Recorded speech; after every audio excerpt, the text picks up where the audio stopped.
Assalamualaikum dan salam sejahtera.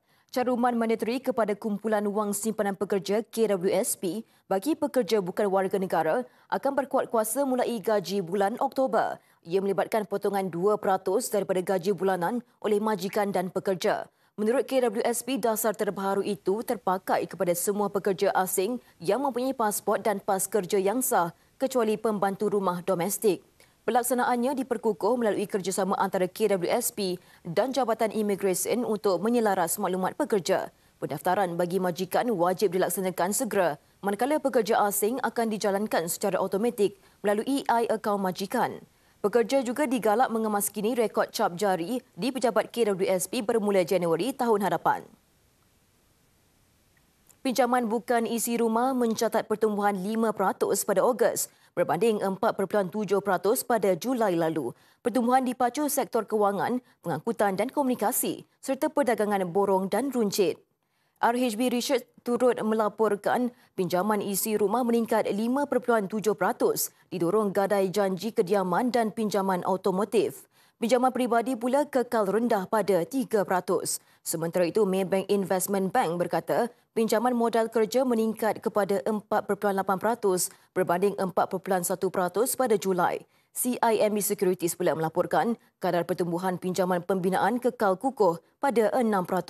Manakala pinjaman hartanah bukan kediaman meningkat 7.1%, khususnya bagi bangunan industri dan lot kedai. Pinjaman automotif turut meningkat 7.2% dan pembiayaan perusahaan kecil dan sederhana kekal pada 4.8%.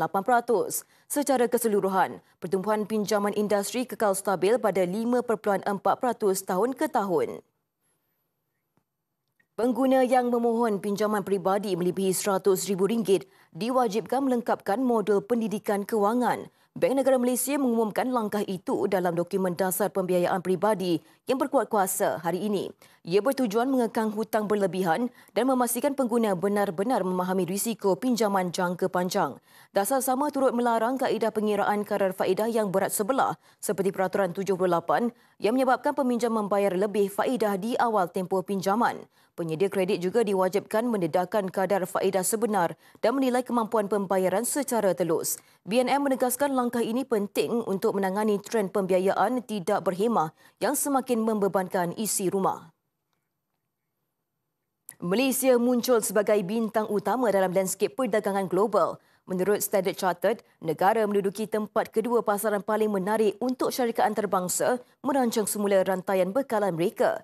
Dalam tinjauan itu, semakin banyak syarikat multinasional melihat Malaysia sebagai destinasi pilihan untuk mengembangkan aktiviti perdagangan dan pembuatan. Lebih separuh syarikat yang berpangkalan di China dan Amerika Syarikat menyatakan minat untuk memperkukuh kerjasama perdagangan serta pembuatan di negara ini. Korporat Singapura juga merancang untuk mewujudkan kemudahan pembuatan di Malaysia dengan kelebihan pasaran yang menarik seperti zon ekonomi khas Johor, Singapura.